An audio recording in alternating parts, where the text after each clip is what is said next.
everyone, welcome to my channel if you're new, and welcome back if you are a returning viewer. It's great to have you back again. Today we're going to talk through my knitting for the month of July. So we'll talk about everything that I finished, projects I've been working on, a few things that I bought, and then some projects I'm looking forward to starting or working on in August. So that is, the general intro. My name is Anna. I live in Seattle. And I will tell you that this is the last time you'll be seeing me in a video from this house because I'm moving this weekend into my new house. So I'm very excited to show you the new house and settle in over there, set up a little bit of a crafting space for myself, but I will miss this little house, and I might post a little video, like a little house tour of this house after we've moved out. So yeah, a couple other housekeeping things before we get into the knitting for July. I did contact the giveaway winner for last month's giveaway, my 1-year podcast anniversary giveaway. A very lovely woman named Mary won the prize, and I mailed her prize off to her, and she got it and sent me a lovely thank you email. So congratulations to Mary on the giveaway, and thank you all who entered. It was really interesting to see which of the yarns people were most interested in. And thanks to everyone who watched my Flash Your Stash kind of stash tour video that I also posted last month. It was really fun for me to walk through all the yarn that I have and just kind of mentally plan how I want to use my stash, what projects I'm looking forward to over the coming months, and kind of show you how I've got it organized as well, because that was a whole endeavor of organizing everything up really nicely. Yes, the other housekeeping thing is that I finally created an Instagram account that's just for my crafts. So previously I was just kind of like posting everything on one Instagram account, and I realized that I just wanted to post more and more about crafty things, and I figured like people who know me in real life probably don't care about it that much and don't want to see. So I ended up making an account that's just where I'm going to be posting about my knitting projects and my sewing projects and just knitting and sewing related things. So if you'd like to follow that account, the username is here. It's apt, which are my initials, .atelier, which is the French word for workshop. And so that's my little workshop that I will be showcasing my work on, if you'd like to follow me there.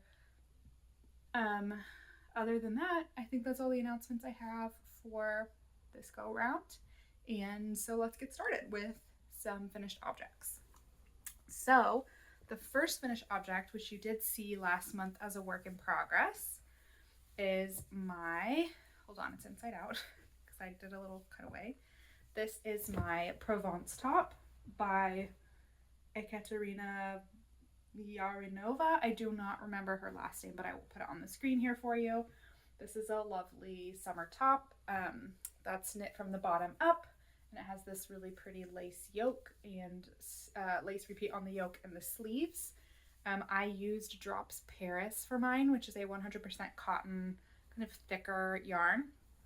And so mine is a little bit heavier and a little bit of a tighter gauge than the original pattern is written, because it's using a heavier weight yarn, and I sized up a needle size, but I probably should have gone up another half a needle size just to make the gauge a little bit loose, closer to the actual pattern gauge, because I think I'm like a stitch or two under. But either way, I really like the fit of this. I like the way that it looks. It's really cute. It was really fun to knit. I really liked doing this lace repeat. It's a super easy lace repeat, so this would be a really great first lace pattern if you wanted to try something new. And just for your information, if you are interested in making this pattern, I made the longer length in the body, and I also made the longer length on the sleeves as well. And I really like the way that it fits. I wish it was maybe like a little bit looser, but that's again my problem because my gauge wasn't spot on. But other than that, I'm pretty happy with it. As for the yarn, I think it's fine. It's extremely affordable, but it is already starting to pill in a couple of places, which I don't love. I've only worn this twice maybe, and I've washed it twice trying to just block it out a little bit, but I don't love that it's already pilling. And the other thing I didn't love is that there were quite a few knots in the skeins. So when I was joining between skeins, I tried to leave just like a really long tail and weave it in. And you can see that a little bit on the inside, but I don't think you can see it on the outside. So you can see right here on the front, I have a longer tail that I just wove in. and you can't really tell from the front where that join is, but there were a couple places where there were knots in the yarn, and you can kind of see that. So this is a knot here on the inside. It was a knot in the skein, and you can kind of see on the front of the piece, there's just like a little gap there where the knot is kind of distorting things. So that was kind of disappointing. I mean, I guess I could have cut those knots out and then left the long tails, which, you know, hindsight's 2020, but I do think it's kind of annoying to get that many knots in your skeins. And I would say I had a knot in most of the skeins that I used. I think I ended up having to break into 7 skeins for this project, and most of the skeins had knots in them. I think I might have even gotten a skein that had 2 knots in it, which is kind of irritating. So fair warning, you kind of get what you pay for on that front. But so I'm not like against drops Paris, but I don't know if I would use it again for a garment. I have a couple, I think I have 3 balls left over that I might use just to make some like hand towels or washcloths or something for the new house, because I don't have enough for like another big project. I guess I could use them for a kid's project. But so yeah, that's my Provence top. I liked the pattern. I feel like it was pretty well written, and easy to follow, and I'm happy with the finished result. I think the lace pattern is really pretty, and I really like this detail on the front where it kind of dips down. I think it's really cute. So that's my finished Provence top. I'm very happy with that. It's a little, probably could have done it a little bit longer too, but it hits at a good place. So that's finished object number 1, which you had seen before.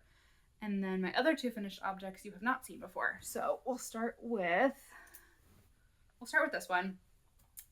This is the, let's see, the Giverny blouse from Knits from Oslo. So here it is for you. Also kind of inside out here. It's just a short sleeve collared, like a polo kind of top with buttons down the front.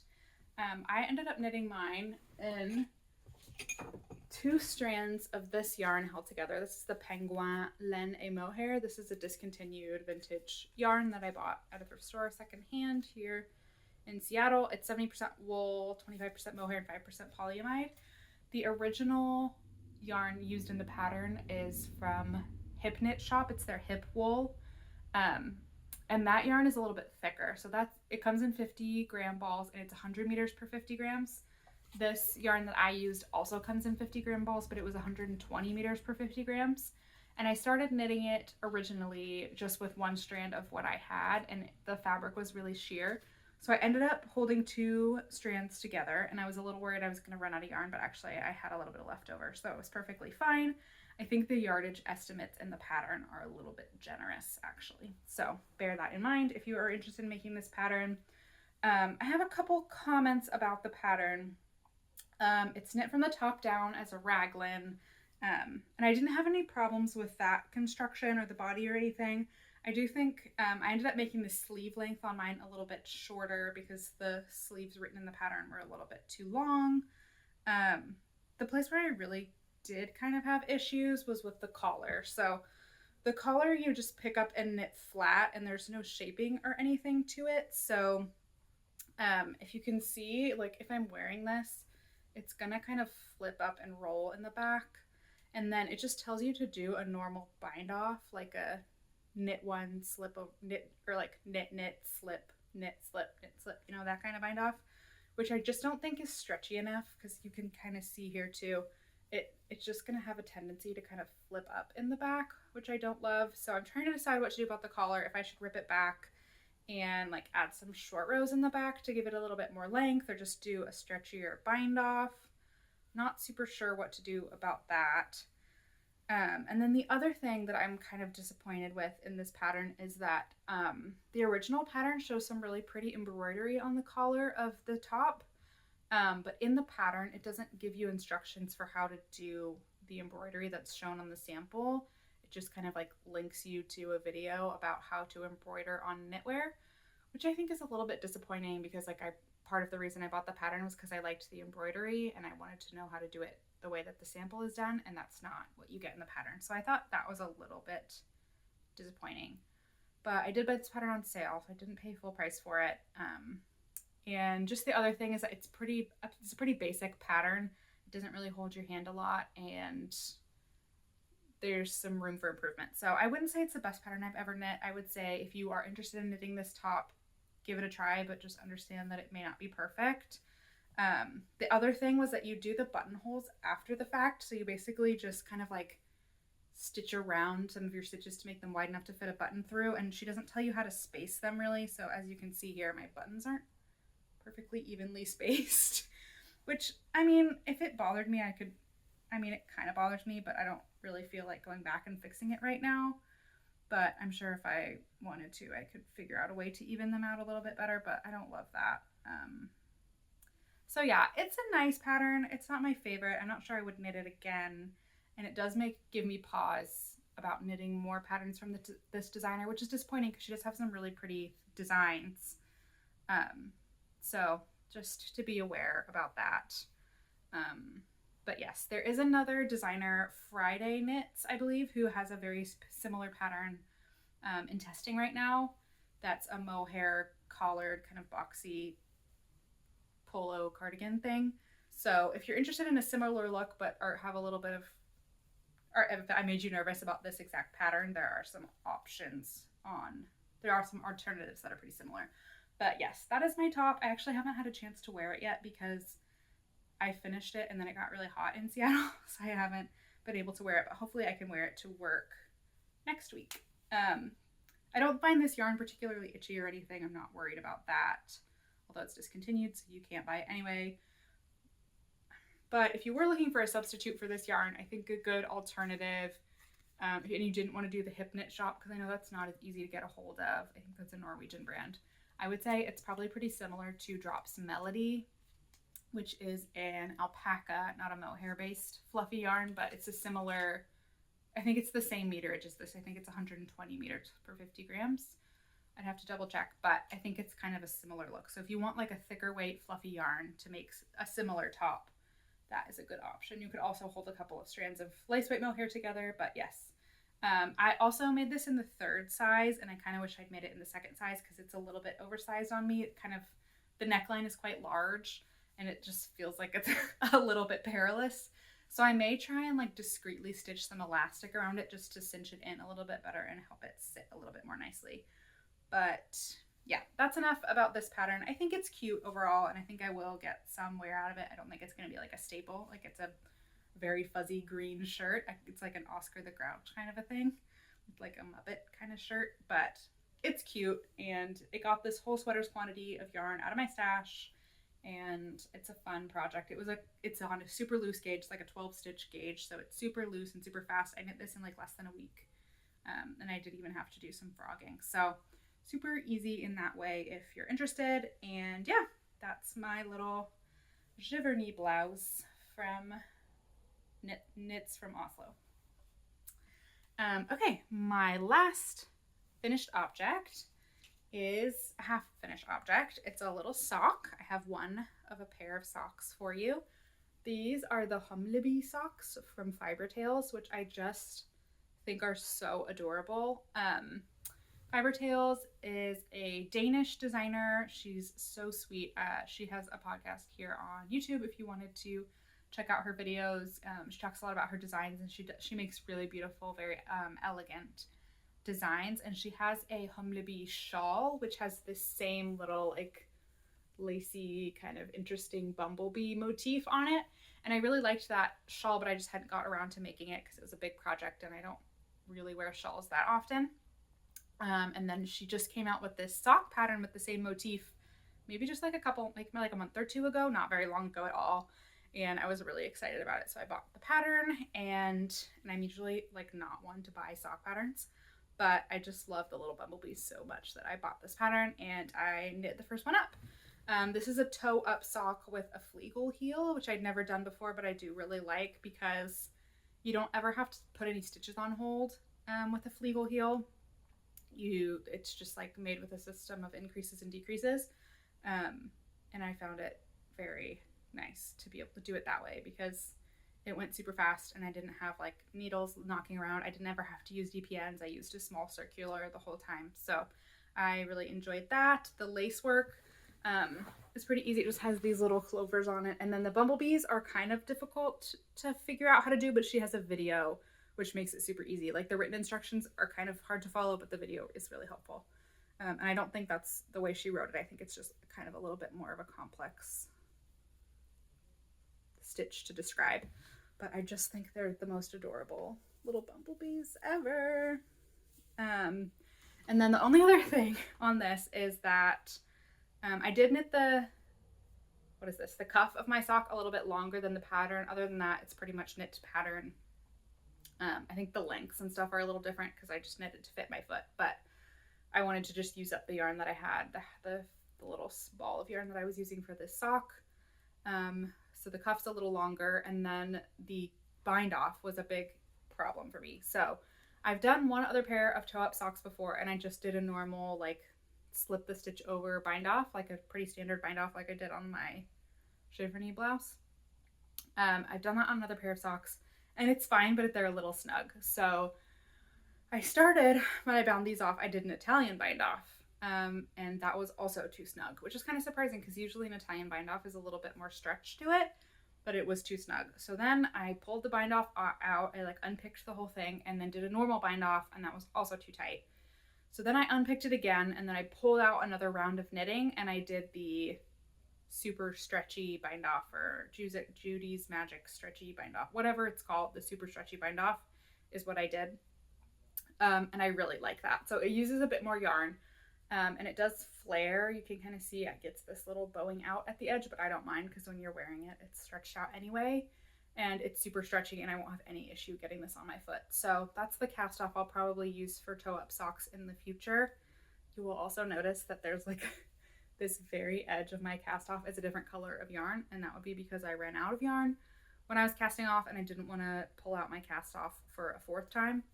So I just tied on a little bit of scrap yarn and finished the bind off, and I'll either deal with it or I'll dye over it, because that's a good segue to the fact that this yarn is yarn that I dyed. So this is a 100% wool tapestry yarn that I had in stash. I used the exact same yarn for a pair of socks for my grandma that I think I talked about in my June or my May video, because I gave them to my grandma in June. So I either talked about them in last month's video or the video before that, maybe both. But I used the same yarn, and I also dyed that yarn. I dyed the yarn for my grandma's socks with acid dye, but this is naturally dyed. So the pattern picture, like the sample picture for, sorry, I'm just making sure I'm still recording. The sample picture for these socks is a really pretty kind of honey golden color. And the yarn that Laka used for her sample is from Wool and Twine Fiber Studios, which is, I think the dyer's name, oh, I forgot. What's her name? Ooh, I don't remember her name, but she's a German dyer who dyes all of her yarns naturally, and she does use a lot of nylon-free sock bases and different like blends. So I was super inspired by the sample picture, but I wanted to use yarn from stash. So I used the same yarn that I used for my grandma's socks, and then I dyed it naturally with black tea, which I've done before, but I wanted kind of a honey golden color. So what I ended up doing was I did two kind of like soaks. I did one soak where I just put the yarn in like this little plastic tub that I have. It's like a Tupperware basically, or it was like a tray that something came in at the supermarket. And I used that, and I just put the tea bags and the yarn in there, and then poured boiling water in and left it to steep overnight. So it was kind of like a cold brew. And then, so it kind of dyed the whole yarn a uniformly like deeper, honeyier color. Originally the yarn was closer to this color, the color of my little sad extra yarn. So it dyed it kind of this deeper golden color. And then I took the skeins out of that cold brew bath, and I did a warm brew bath. So I just took a little saucepan on my stove and put one of the tea bags in there, and then I took the yarn skein and like kind of twisted it around my dye pot spoon, the wooden spoon that I use for dyeing. So basically I just like wrapped it around like this, and then I just dipped it in the yarn. So like only the bottom half of the skein was in the yarn. And so that made the skein a little bit more variegated, which is what gave me the kind of stripy variegations in the final sock color. It turned out a little bit stripier than I would have liked, but I think it's really pretty. You can kind of see the contrast color on this little spot on the toe where I got a little bit of pooling, the contrast between the first dye bath and the second dye bath. I think it's really pretty and it turned out super cute. I really like the effect that it gave the yarn, and I'm excited to knit up the second one. Here's the yarn for that. I mean, I dyed them at the same time, but they're 2 different skeins, so they may have a little bit of different variegation to them, but they'll be sisters, not twins, but you can kind of see the subtle color variation in this little ball too. So I'm really excited to cast on the second one of these. I'm waiting to cast it on because I know if I do cast it on, that's all I'm gonna want to work on, and I need to make some progress on some of these other projects first. So I'll probably wait another week or so before I cast on the second sock, but I do want to have them finished by the end of August. So I will have the second sock for you in my next month's video, but in the meantime, this is the humlebi sock by Fibertails. I absolutely love it. It's so beautiful. And now I know how to do the little bumblebees, and now I know how to do a toe-up sock with a fleegle heel, so definitely worth the $5 or whatever the pattern cost. And it's adorable, and I can't wait to knit the other one. So that is my last finished object for the month. Okay, on to whips. We'll start with the least exciting one. This is my Magnolia by Erika for Rowan yarns. I showed you last month I had this first panel. So this is the front left panel at the top, which I will put a picture of so you can see what it looks like and get a better idea of what I'm talking about. So this will be the front left panel at the top, and I've been working on the back panel all month. I had casted it on last month, and I think I was probably about here, so I've done quite a lot more on the back panel. And I joined a second ball of yarn. So up to here, you can see where I joined right here. So it ended up being about 20 something centimeters of knitting flat with just the one ball of yarn. I'm using Drops Love You 7, which is a 100% cotton fingering weight yarn. It's very simple, but I really like it. I would knit with this yarn again. I actually really do like it, and it's very affordable, and so far I'm really enjoying it. It's the color that I'm using is number 35, the color Wheat. It's like a lovely kind of beigey, light beige color. Yes, so not super exciting. I knit more of this piece flat. I've joined the second skein, and I'm gonna have to probably crack into a third skein to finish this back piece. I'm a little bit over, I'm not quite halfway on this. I'm a little bit more than a third of the way. So I'm making slow progress, but it's going, and it's not a very fun or exciting knit. It's knit flat in stockinette on 3mm needles and fingering weight. So it's not fast. It's not very fun. So this is like my travel knitting. I basically take this on the bus with me when I go to work or when I leave the house. If I'm like going out to a restaurant or something, I will bring this with me because it's small and portable. It's the one nice thing about something that's knit in pieces is you can just take one piece with you when you leave the house. So yes, that's where I'm at on this. I have no timeline for when this will be finished. Probably not. I'm not going to be able to wear it basically until next summer time rolls around, or maybe in the spring. But I'm not in like a super huge rush to have this finished or anything. It's a long-term project. So making slow progress on this. I'm hoping to have this second ball of yarn done by the end of the month. If I can knit like I have 8 balls of yarn for this project, which I'm like fingers crossed is enough. I'm making the smallest size in the pattern, and I should have enough yarn. If I can just do 1 ball of yarn on this project every month until it's finished, I'll feel good. It will have taken me 8 months, but it will be progress. So this was May.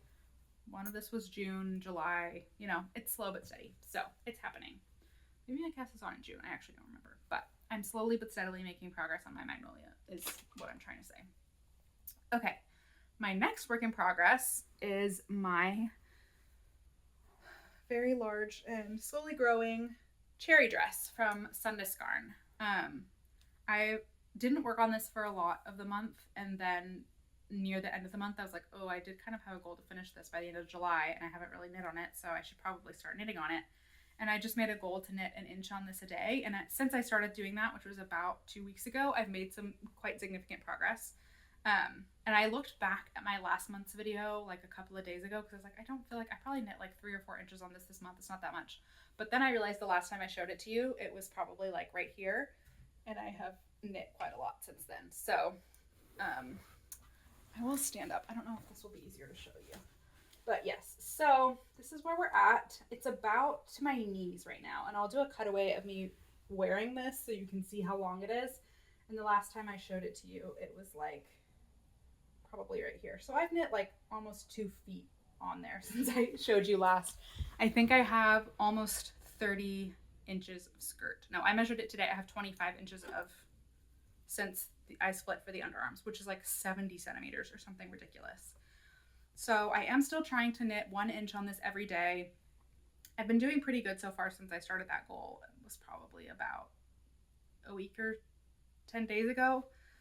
And some days I knit less and some days I knit more. So it's evening out. But you can see I blocked this on Friday night. And that's where you can kind of see this line where the stitches are no longer even.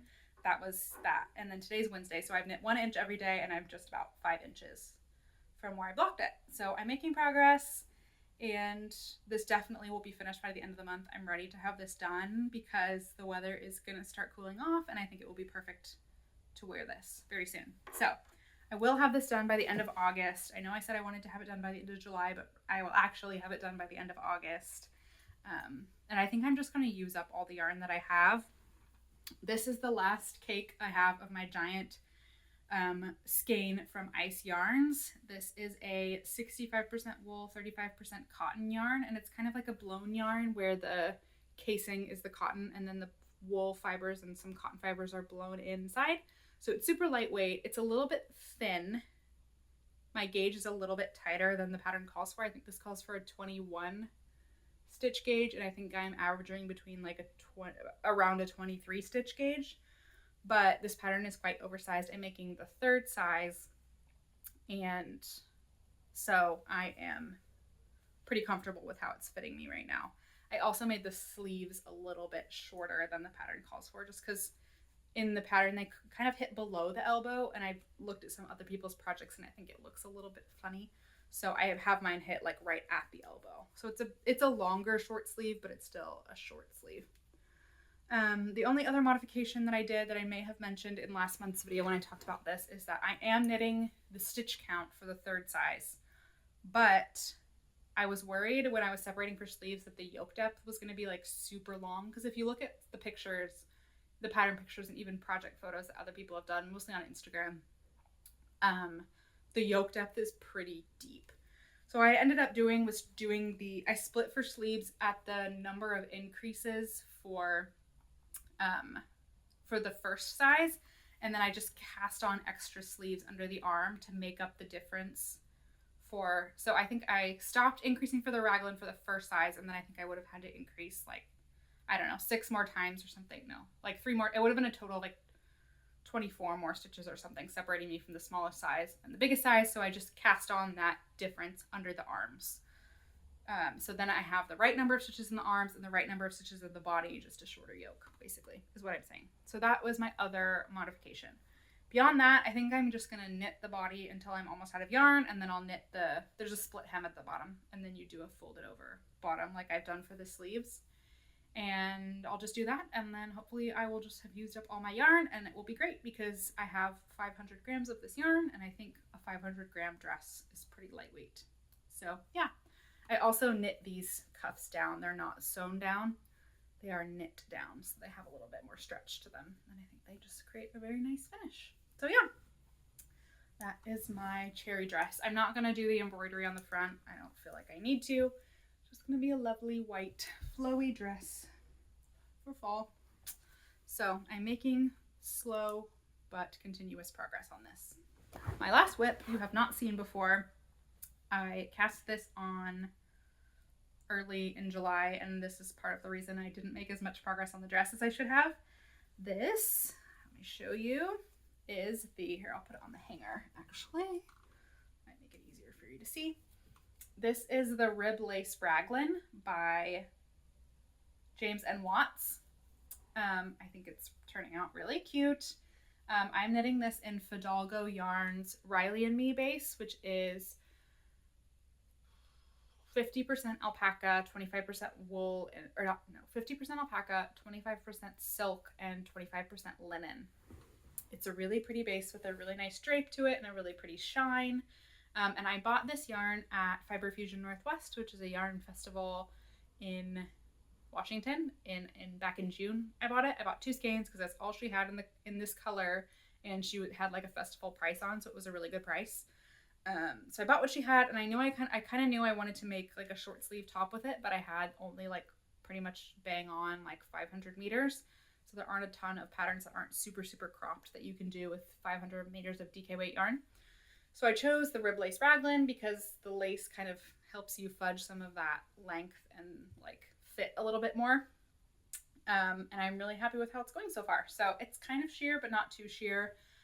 Jonathan from Jonathan's Days just knit one of these actually, and he's wearing it in his most recent video, and it looks really nice on him. And it's like, you can make it not look scandalous.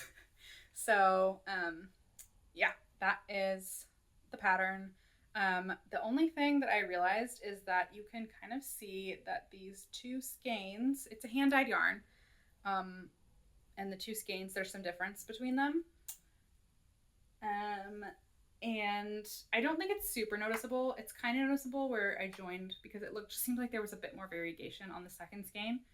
And so like I could have alternated skeins, but I just don't think it's going to bother me that much in the end. I think it will look, you can kind of see that it's a little bit dark right here where I joined the second skein.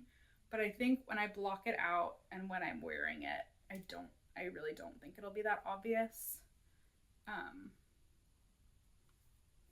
So yeah, I'm just gonna, it's fine. I'm not gonna rip back and alternate skeins or anything. I just didn't want to have to deal with alternating skeins and lace and everything. So that's the deal on that.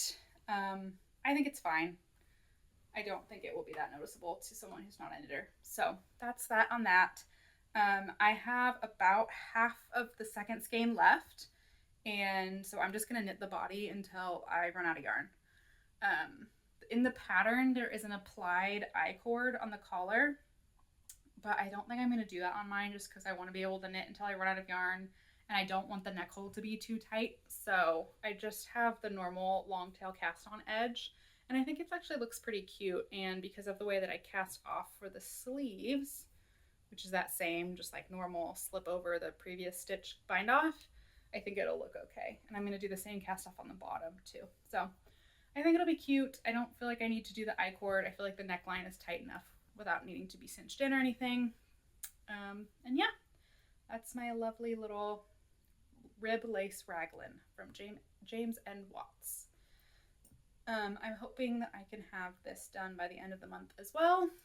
And I'm really excited. It'll be great for my like transitional wardrobe. It would be nice to wear, like, also I think it would be nice to wear underneath like heavier sweaters, because it's alpaca, so it'll keep you warm, but it's got those holes in it, so it will kind of like help your temperature regulation a little bit. It'll be a nice transitional piece. So yes, that's that. I think I'll be able to get at least another like 4 or 5 inches out of the body. So because this, I knit the 2 sleeves and probably about this much, and then I weighed my yarn and I had 80 grams left. So I think I'll be able to get a good amount of length out of it. I don't think mine will end up being too cropped. And yeah, that's my lovely little top. Very happy with it. It's a super easy lace pattern. This would also be a really good beginner lace pattern because it's just a knit 2 together and a yarn over. It's really not complicated at all. And it's a very fun and super fast pattern to knit. And this is my first pattern from James N. Watts, but he's a really good pattern writer, so I would definitely knit from him again. And yeah, there's no short rows either in the front or the back, so this would be a good kind of earlier in your knitting journey sweater pattern if you wanted something a little simpler to knit on. So yes, there she is. Very cute. I like this yarn a lot. It's so pretty. All right, that is it for my projects for this month. Yeah. Not too bad. Not too many, not too few. I'm sitting at 3 active whips right now, which is my comfort zone. There was a point this month that I had 5, and that was too many. So I think I'm gonna try and hold off on this sock until I can finish the dress, which seems silly because like that's a very, very big different scale of project, but I'm pretty close on the dress. I have only like 10 more inches to do. So if I can just buckle down and finish that up, I will feel so nice. It will be so good to have that off my plate. I can knit my other little sock and hopefully finish my rib lace raglan, and then I can cast on some fun new projects for fall in the beginning of September, which I'm really excited about. I have so many things that I want to do. If you watched my stash tour video, you'll know, but I really want to do the Anchor Summer Tee by Petite Knit. I have like just the perfect amount of yarn for it, and I want to just like crank that out before it gets too cool. I really also really want to make the Sunday Tee by Petite Knit, but that's on 3mm needles, and the only pair of 3mm needles I have that are long enough for the body of that are currently occupied. So I'm not sure if I'm going to get around to that before winter time, but we'll see. If not, I'm going to knit it in a pink yarn, so it might be actually really nice for spring. I could hold off on that for a couple more months. But the other thing I really want to cast on is the Bjork Tee by Liv Ullin, who makes really pretty designs. And it's this gorgeous kind of like, it's got a similar motif to the Badger and Bloom sweater, which is kind of this simple 1x1 stripey kind of thing, but it's almost like it's like teeth of a comb almost is what it reminds me of. And I really want to do that. I really want to do that. And I think that would be a good fall piece because it's short sleeves, but I'm going to knit it with 100% wool. So it will be a good transitional time top. So those are the two things I'm really excited to cast on. I have some sweaters I want to start. I do want to start my formation sweater from Pop Knit that I have yarn for. I want to do my Amy slipover from Sandnes Garn.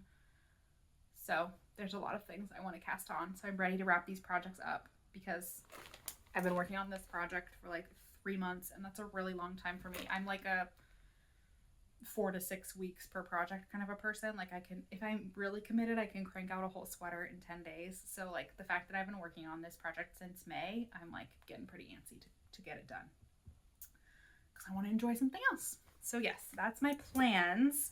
I have a couple little acquisitions for you. I'm really trying not to buy too much. I'm really trying not to buy too much new yarn because I, again, still have a goal this year to knit down my stash, and actually feel like I've done a pretty good job of it.